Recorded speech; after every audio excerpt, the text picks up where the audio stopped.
Hello, I'm Vivian Campbell and welcome to Hot Licks Video. Before we proceed today, we'll start by tuning up. Here is a high E.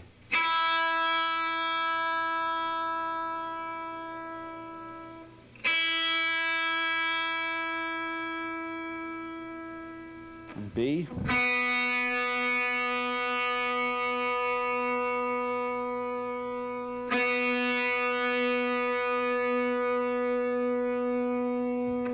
G.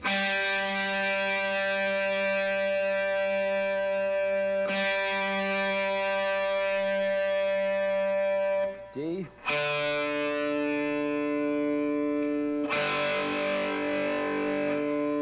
A.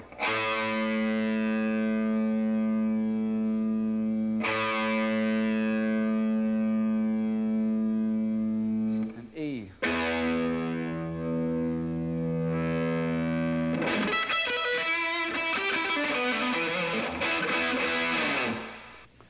Okay, so now that we're in tune, let's continue with the video. The first thing I'd like to get into would be some warm-up skills, and I'd like to touch on technique. This isn't going to be a video about technique, really, aside from maybe some right-hand uses for muting the strings or for double picking. And we'll start off with a scale. We'll take a scale of, say, B minor, starting on the E6 string on the A.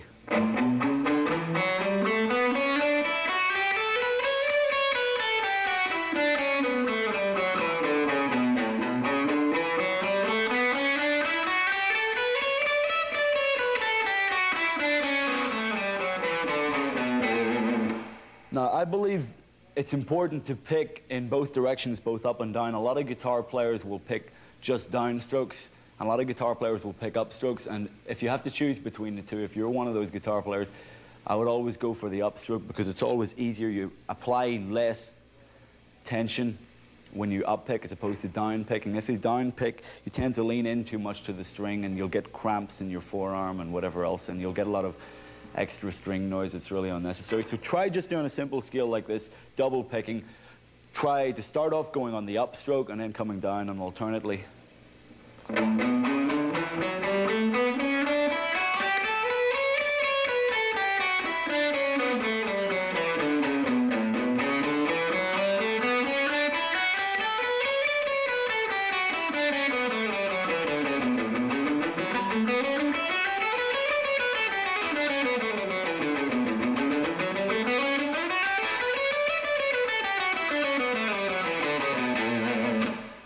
Now, I would suggest that as a guitar player, you practice scales each and every day. It is the only way to loosen your muscles and to keep yourself in such a state that you'll be able to perform in your best.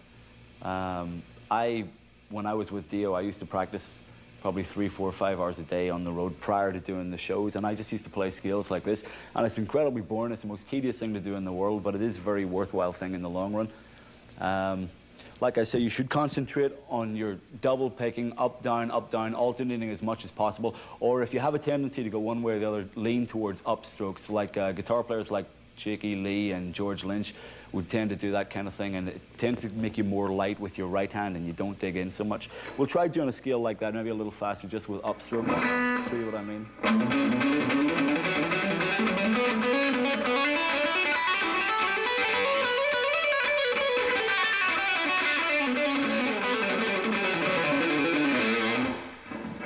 So you can pick occasionally down, but most of the time you keep coming up. You can alternate it as much as possible. Ideally, it'd be nice to keep it a constant flowing motion, one up, one down, one up, one down. You don't have to pick every note in the scale. What I was doing earlier was picking every note like this. But you could go for an approach where you pick maybe 1 in every 3 notes or 1 in every 4.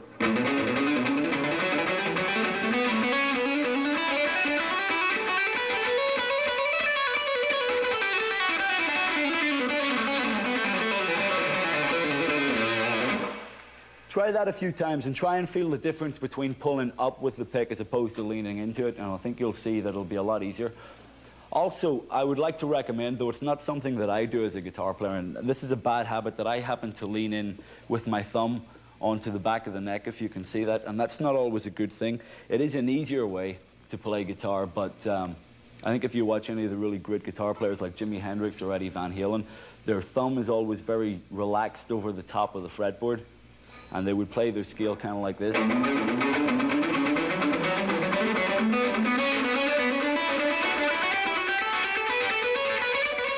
As opposed to digging into the back of the neck like this.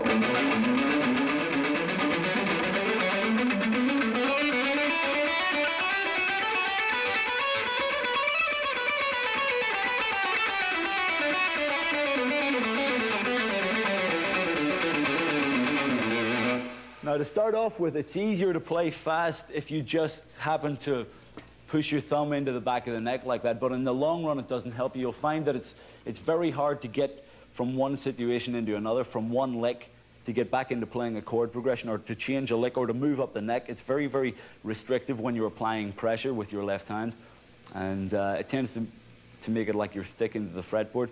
So you want to keep it as relaxed as possible with both hands. Try loosening up your pick hand. Try, if you feel you're too heavy when you're picking, when you're doing scales like this, try maybe extending your thumb and your finger like that, so that you're not actually leaning the pressure of your arm or your hand on it, so it's just a way out on its own, like this.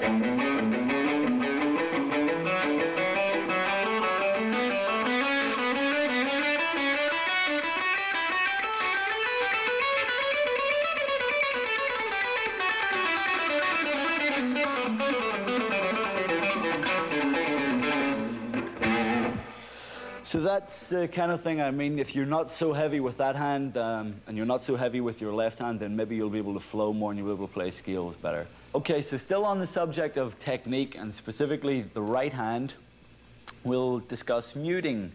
That is leaning the palm of your hand near the bridge to dampen the strings, and therefore adding a lot of bottom end and a lot of depth and a lot of clarity to whatever it is you happen to be playing. And they work particularly well when you're muting pull-offs, which was something else I wanted to discuss in this video. A pull-off is hitting 1, 2, or 3, or however amount of notes on an open string, and your last note of that particular scale being the open string. For argument's sake, this is in the key of E. On the B string, this is a pull-off using 3 notes.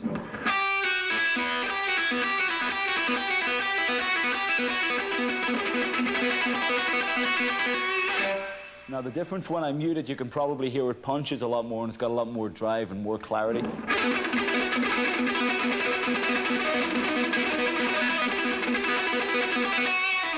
I'll play it without muting it this time and you'll hear the difference.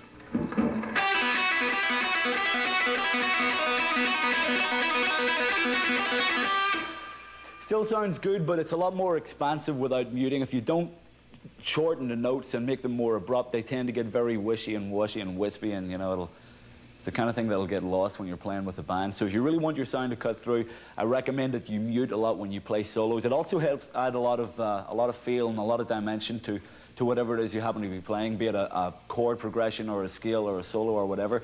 The ability to stop a string from ringing and going crazy helps create an individual's tone a lot.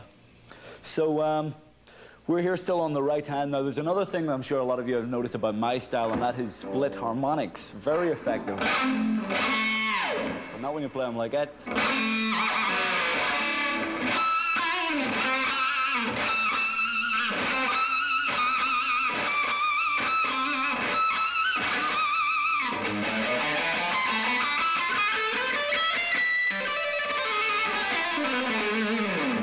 Now a split harmonic is applied if you apply a lot of pressure to the string and you turn the pick to an angle. Get rid of this hair, I'll show you. Instead of picking up and down like this, if you want to hit a harmonic, you turn your pick to the side, you find the spot. Now there's usually 2 spots in between these 2 pickups right here where you'll find a split harmonic. There are 2 of them on every string. That's one, and that's the other. The difference is like a 4th. It's something that's very common to a lot of blues guitar players, a lot of players who play heavy with the right hand, who have a heavy technique, like Billy Gibbons from ZZ Top. I picked up the habit from Rory Gallagher, who was an Irish blues guitar player, who I first saw years and years ago, and he played a lot of scales like this, where he would actually play whole runs of split harmonics because he leaned in with the pick so heavy.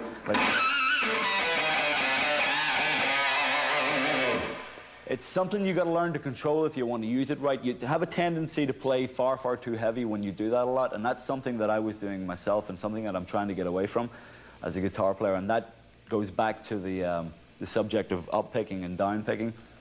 You've got to learn to be able to do both, but this is always a useful thing. If you really want your sound to pierce and to cut through, when I was on tour with Dio, who must have been one of the loudest rock and roll bands in the world, a lot of people used to say that whenever we played a big arena where the sound bounces around the walls, the only time that they could ever hear anything I played was when I hit a split harmonic, because it's such a high frequency that it just pierces and cuts through everything else.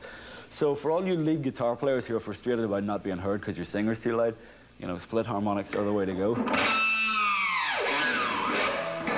Very effective little things. So back to the subject of pull-offs again. There's a lot of them you can do. They basically work around the open chords, like the chords of E and A. Specifically in E, you can play a lot of different, you just basically play around the scale, but instead of playing a scale, like I said before, your last note of each little passage of 3 or 4 notes is an open string, be it an E string, a B or a G or a D or an A or a bottom E, whichever. Now, you can actually use them all. Check this out.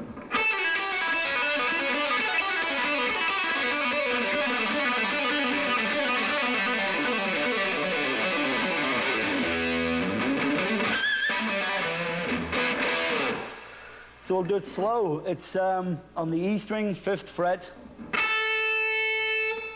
3rd fret, and then open string.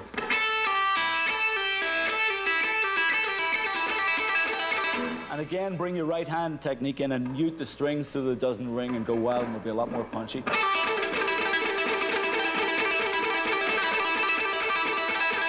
Now move your first finger down 1 fret and incorporate the 2nd fret.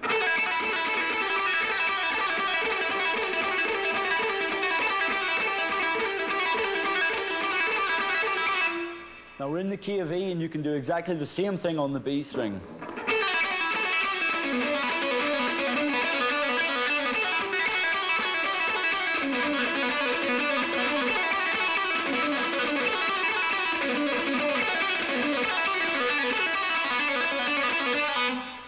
Now to the G string, it's a different configuration. It is 4th fret and 2nd fret and open string.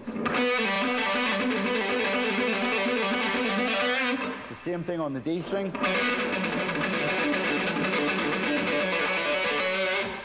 Now you want to try all 4 at once?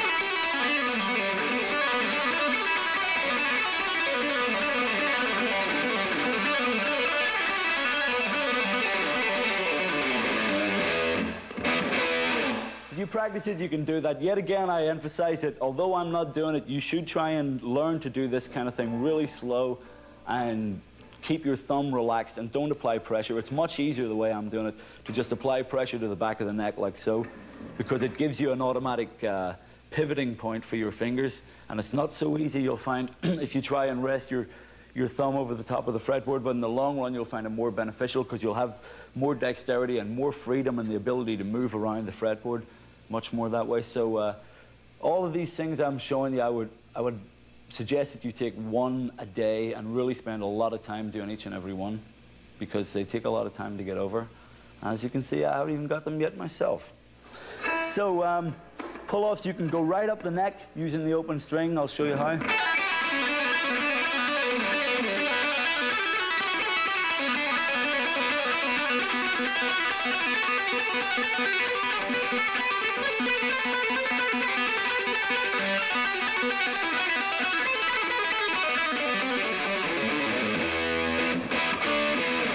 Like I said before, they work mostly in the keys of E and A, and particularly in E. And most rock and roll songs are in E. Anyway, and if you're a songwriter and you want to play things like I just write songs in E, very simple solution. Okay, earlier at the start of the tape, you may have seen me playing pull-up, but with a slight difference. Instead of fingering on here and doing hammer-ons like a lot of guitar players, that's something I haven't got into yet.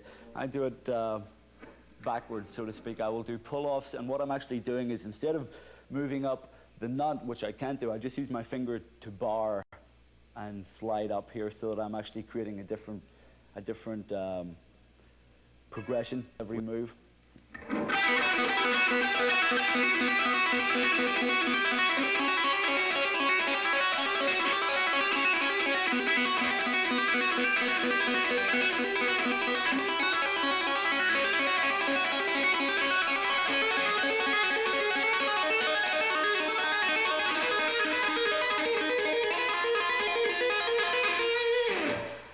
And that's something to look at. That's like doing hammer-ons, but with a difference. Also at the start of the tip, you may have seen me holding the neck like this when I was playing. That wasn't quite the same technique. When I used that live, a lot of people used to ask me after the show, you know, was I actually barring strings here? Was I actually hitting notes?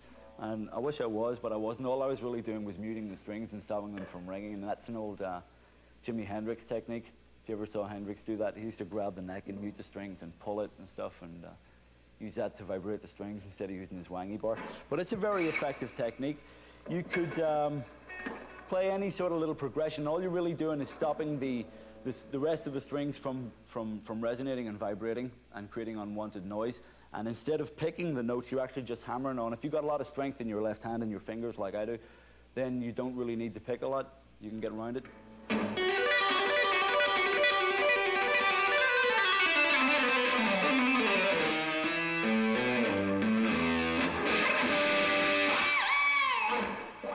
So that's something else that I think everyone should explore. It's a great way of cheating. I find it a lot easier to play fast and fluid this way when I don't have to concentrate on getting the picking technique together as well. So something else I would like to show you, when using that, you want something that flows a lot. You don't want to be stuttering up and down the neck and trying to find a little scale or a little passage to play. You've got to keep something that has some sort of continuity and some sort of flow to it. And the perfect thing for that, I think, are these little licks that I stole from Gary Moore or someone many years ago. It's actually just a progression of 4 notes, and all I'm doing is taking a basic scale, a minor scale like I showed you earlier, like say B minor, and taking any 4 notes that happen to be on 2 strings. For argument's sake here, we're in the key of B.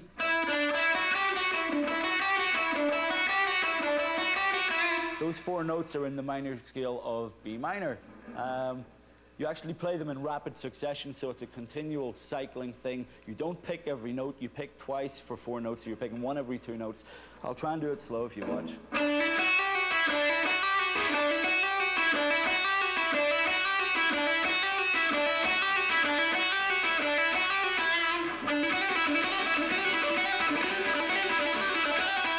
Now, like I said, if you have strength in your fingers, you don't even have to pick that. You can mute the strings.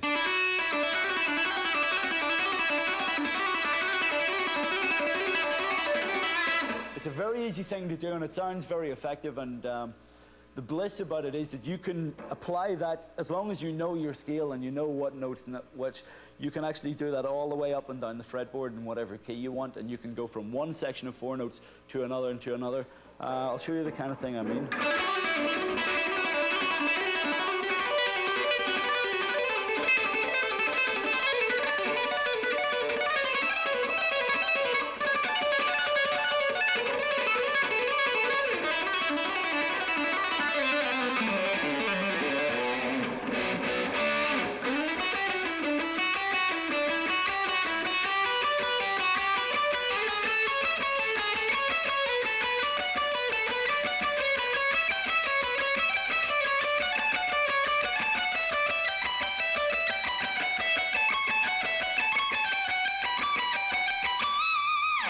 You would actually go all the way up and down the fretboard doing that if you know your scales well enough. And it's a very easy way to get yourself out of a rut if you happen to end up playing too fast and you don't know where to go next. Like I said, it's a very easy thing to do, and it sounds very, very effective. Right, earlier when I was talking about pull-offs and stuff, I said they're great if you know the scale. And if you don't know the scales, we'll go back over that. We'll just revise that. A minor scale in A minor starts, check it out, on a G.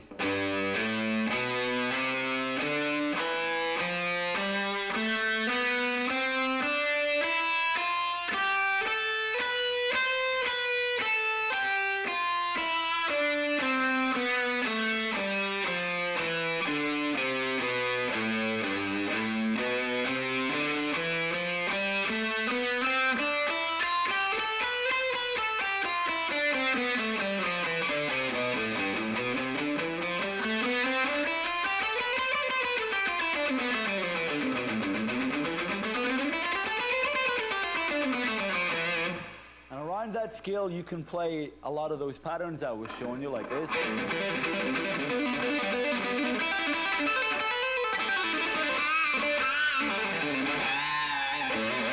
Now, there are a few notes that you won't find in the scale that you can still use a lot. These would be blues notes.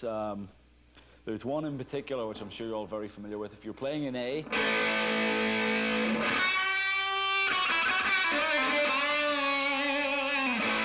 those are notes that aren't actually in the scale. A blues note to me is a note that hinges between being in a minor scale and a major scale. You actually go from minor and bend into major, and that's what makes it a blues note for me personally. Like, for argument's sake, the major third to A would be D flat. So when you're playing a blues in A minor, if you use that D flat, or better still, if you bend a note to that D flat, it gives it a real blues feel, like this.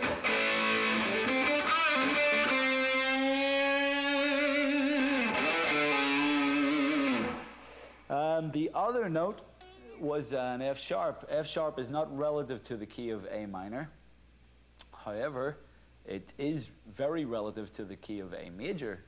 And if you throw that on a minor scale, if you use an F sharp on an A minor scale, it sounds very bluesy.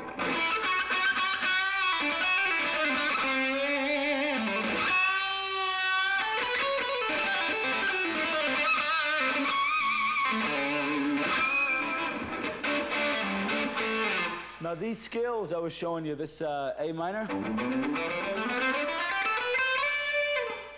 If you're playing a song and the song is in a major key and your minor scales don't sound right with it, and you're probably wondering, well, what's a major scale? It's probably something completely different from a minor scale.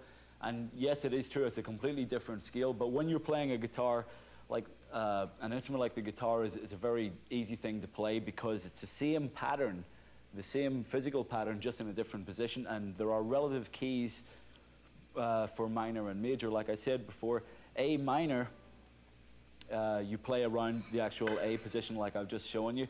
When a song is in A major, you move exactly the same position down 3 spaces to F sharp, which is the relative key. So as I can't play it down here because there isn't enough frets, I'll play it up here. But check it out, it's exactly the same scale as I showed you down here, it's just in F sharp, and it'll be relative to a major key.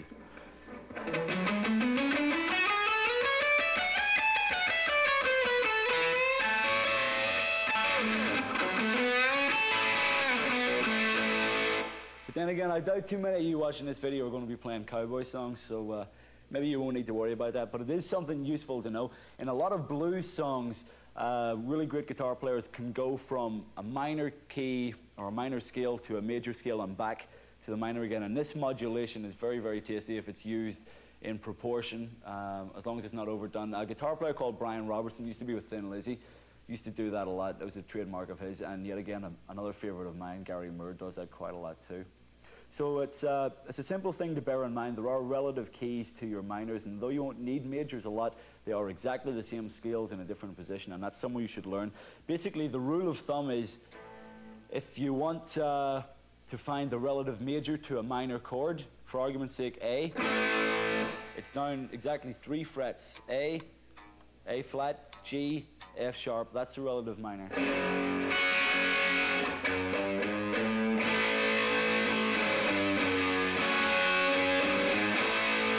So you can play the same scale in 2 different positions. It'll give you 2 completely different sounds. Another scale, and notes that you won't find in the regular minor or major scale, would be a diminished scale, typical to a lot of players like Ritchie Blackmore and Yngwie Malmsteen, who uses very dramatic notes.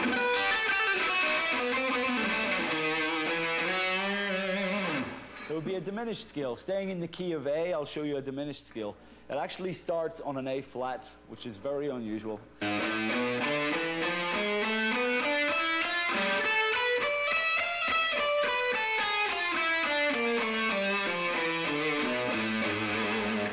one or two notes in there are very diminished, I'll have you know. But anyway, that is something that you should practice. It's a very, very hard scale to play physically. It doesn't follow suit as nicely as most scales do. Most scales that you play for rock and roll guitar, they just, your fingers happen to fall onto the right place. They're well laid out.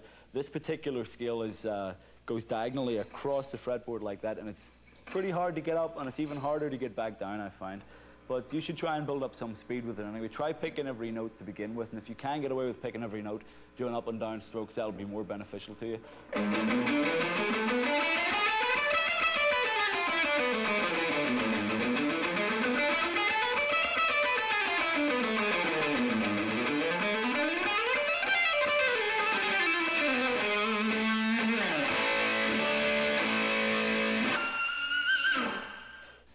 Another scale you might want to consider would be a chromatic scale, that is going up in half steps or semitones, or in layman's terms, a fret at a time.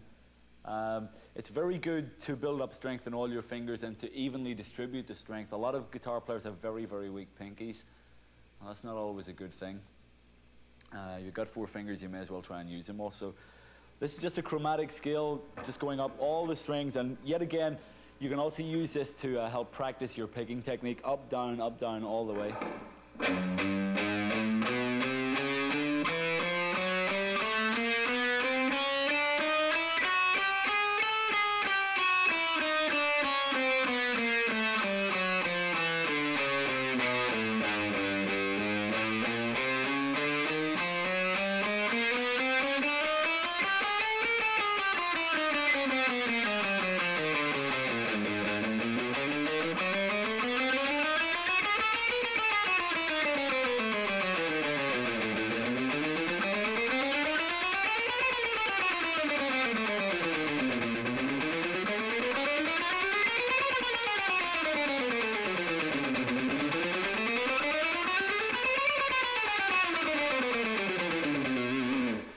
do that from the open string all the way up to the 22nd fret, or however many frets you have, and do it real slow and real careful, and I think after a few days you'll find you'll be able to whiz at that. And yet again, I emphasize, keep your thumb relaxed when you're doing this.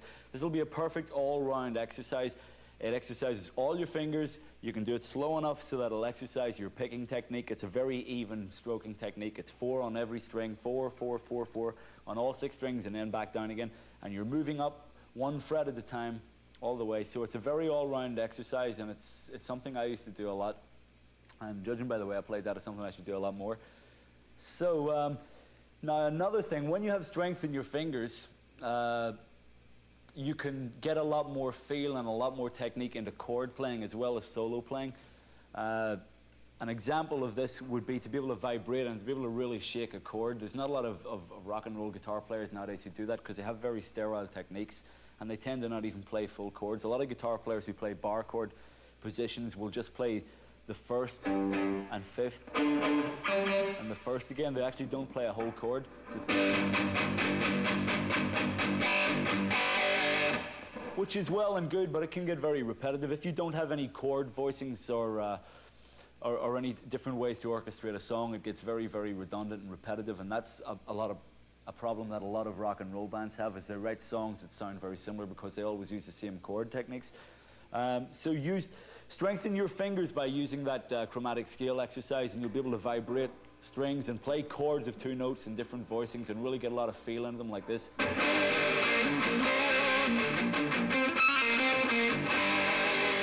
Familiar song.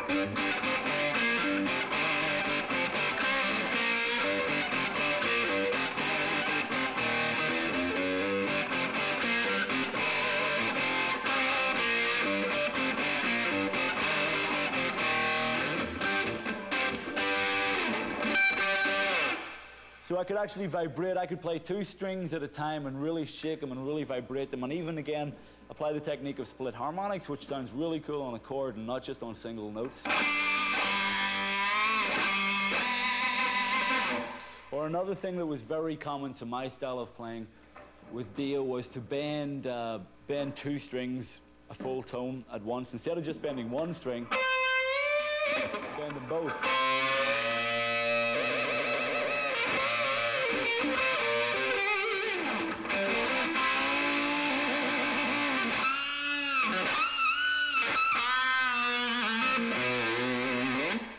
It sounds a lot more gutsy, and it's a lot more vicious, and it gives you a lot more attack and more bite. And if you want to be rock and roll, you got to be that way. So still on the subject of chords, like I said, a lot of guitar players learn how to play bar chords in just one position, and that is the actual bar where you use your first finger to bar all the strings. This is a bar chord of G major.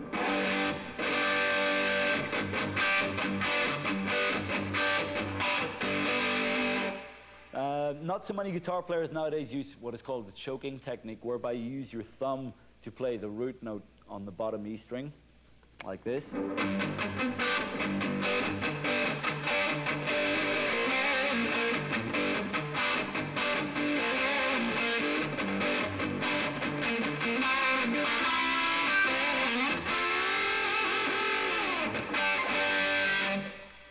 Again, it's a matter of preference. I have always played in the bar style, and I'm currently teaching myself to play in a choking style, which is synonymous with players like Jimi Hendrix and more country-influenced players who tend to play like that. But it gives you a lot more versatility, I believe, if you can actually play around a chord by not having to put yourself in that bar position. It's like I explained earlier, when you have your thumb on the back of the neck and you're applying pressure, even if it's not a lot of pressure to play a bar chord, the fact is you're still in an awkward position to do anything within the framework of the chord. You've got to come out of that thumb position and around over the neck like this.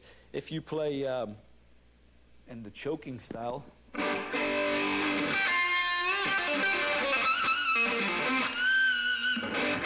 you can keep your thumb there the whole time and you can still play around the chord, which is a useful thing. Again, it's a matter of preference, but from my own point of view, I think it's best to be able to play chords both ways.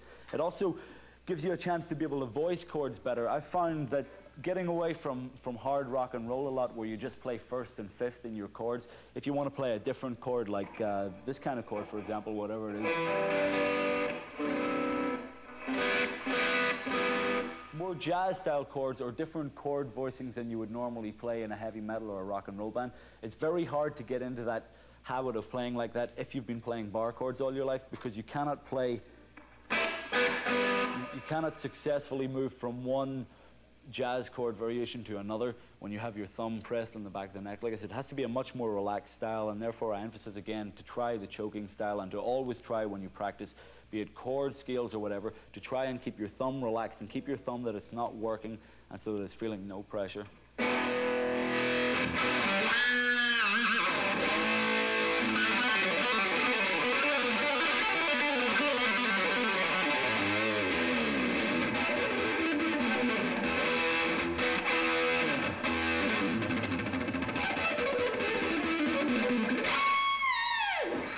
That is actually employing harmonics to using the palm of my hand, where I would be muting the string at the bridge, to run it over the pickups and up the neck very, very slowly and catch the different harmonics while I'm doing a pull-off with my left hand.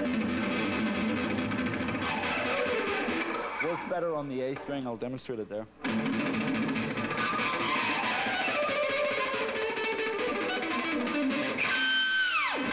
Just a useful trick, but really all you got to do is be very, very light with your palm and just move it forward and catch all the harmonics. You don't need to come right the way up the neck, because the harmonics will finish right about here, right about where the neck joins the body on the guitar.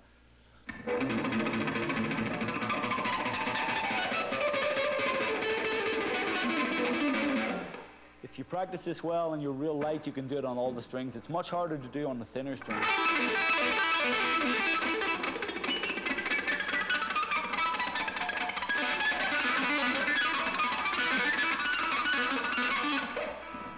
Sounds a bit funky, but I'm sure you'll find a use for it somewhere.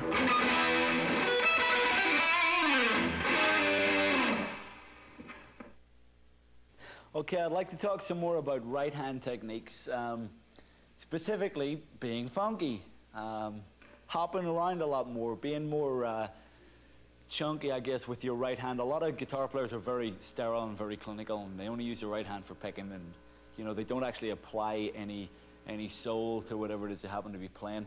For anyone who's familiar with the first Dio album, there's a song called Rainbow in the Dark, where I used a very funky right hand technique in the middle of the solo, and it's this kind of thing here.